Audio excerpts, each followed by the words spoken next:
Hey guys, it's your boy G, your local INFJ.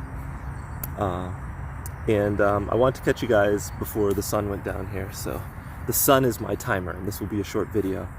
But I've been getting, I was getting a few replies to my previous video on race and racial injustice, and I kind of wanted to do my best to answer an important question that everybody avoids, but it is sometimes I think it's the sticking point between people that don't understand the racial injustice that Black people experience and people that are able to empathize.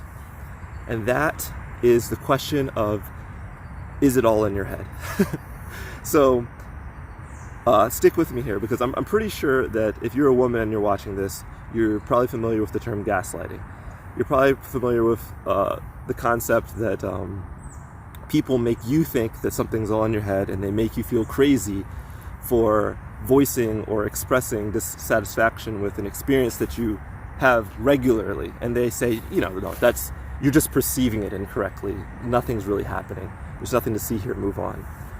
Black people experience the same thing. Unfortunately, even with this awakening that a lot of people are having towards Black racial injustice, police injustice, tilted especially towards Black people, there are still those who either don't understand or are choosing to believe it's not true because that's convenient for them.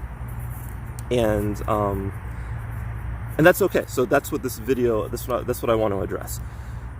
And I want to address it in terms that are as factual as possible, while still throwing in a little bit of my own experience so you guys can see how it relates. So, experience-wise, and I've mentioned this before, there are times where I am pulled over and I am treated differently than pulled over by cops or talked to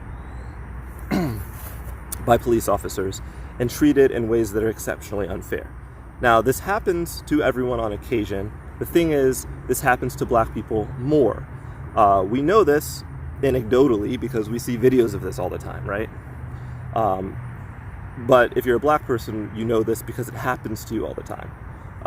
There is like I think Chappelle has talked about it, like how differently he's treated when he's in the car with his white friend, and how he's just, his jaw is on the floor, right, when he sees his white friend get off by just, talking to the cop. He's high as hell, but he's just talking to the cop, and the cop is just treating him like a human, and he's let go. Meanwhile, a lot of times, when it's a Black person in the car, we're asked 100 times if we have a weapon. We're yelled at to keep our hands where they could see them. I've been slammed on the hood of a car before they even asked my name. I've matched the identity of a criminal in the area and been literally physically accosted by police officers in the past, before I could even act. So anecdotally, we know this happens, but there are still people that say, well, that's not enough. Where's the data? So I'm here to give you guys some data today. Now, let me try to break this down in the way I best can. Let me stand up for this. So we can look at data from a variety of sources that say that Black people are incarcerated at higher rates. Okay. We can also look at data, and this is more important, that says Black people are more likely to get a longer sentence for committing the same crime as a white person. That screams bias.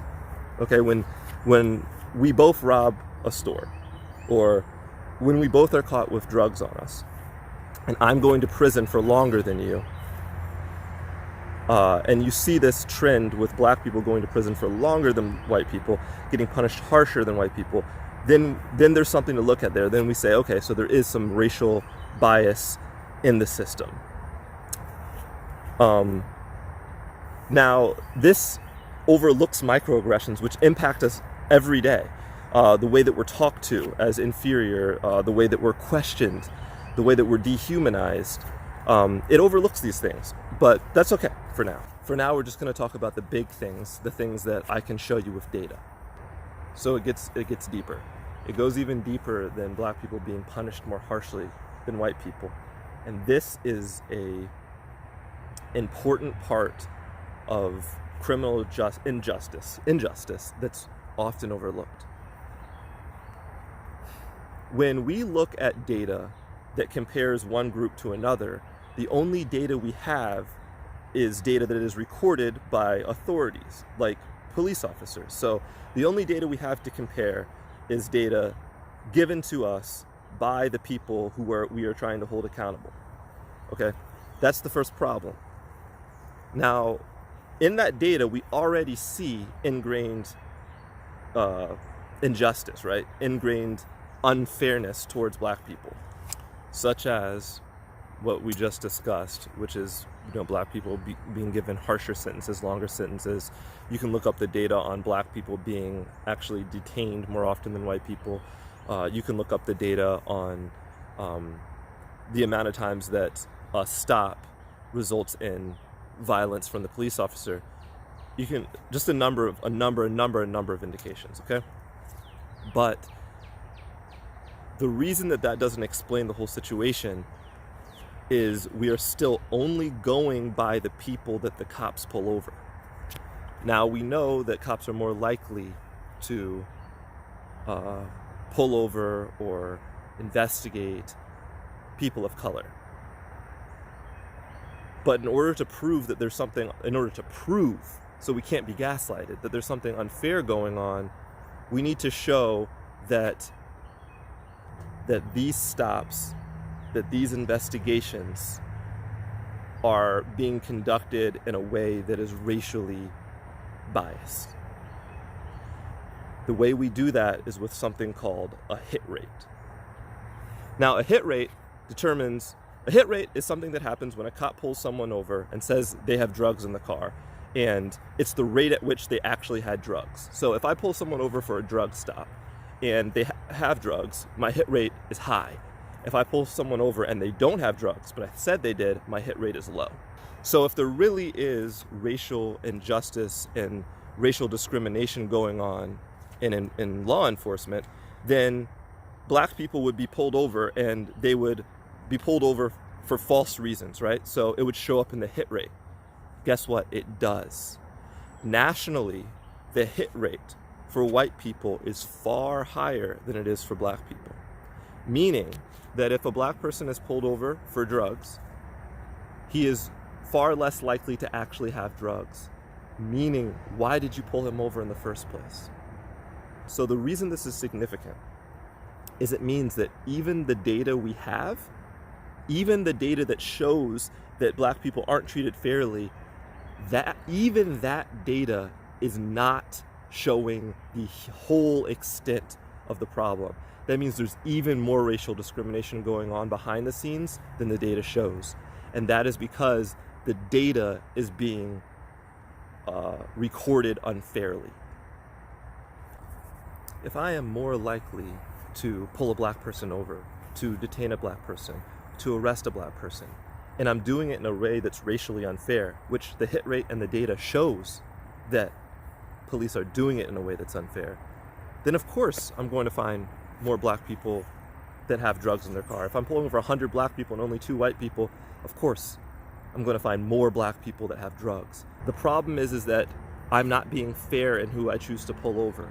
And that's what this hit rate shows. We can see the reality when we look at the fact that the percentage, the likelihood that a person pulled over was actually committing the crime they were accused of is so much lower for black people than it is for white people.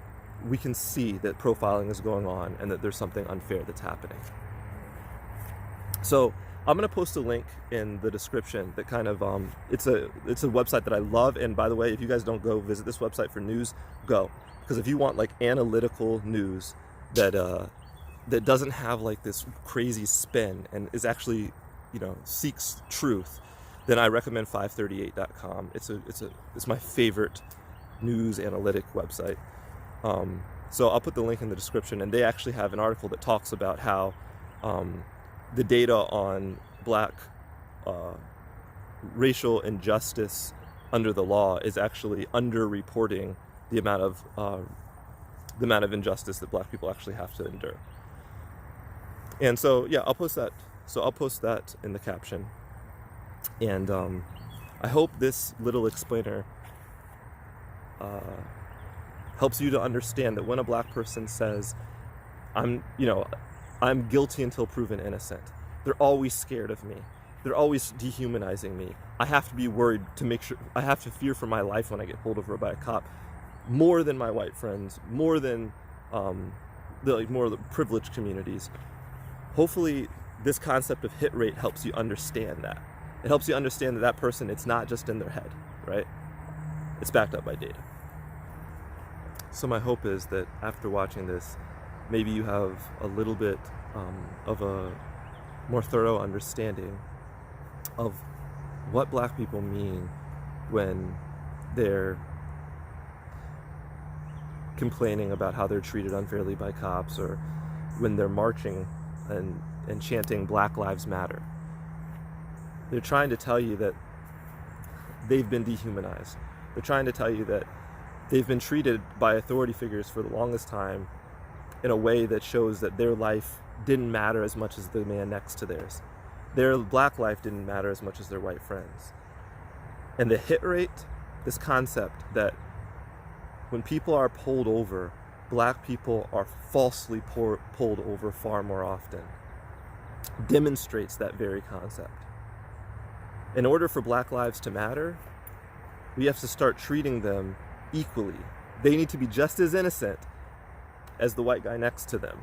And they shouldn't be pulled over any more or any less. They shouldn't be profiled. And until we create accountability for those types of practices, black lives won't matter as much as they should. All right, guys, the sun's almost down, which means my timer is up, which means I'll catch you guys next time. And for now, make sure you like and subscribe so that one day, one person might see this video. I appreciate you guys. Peace.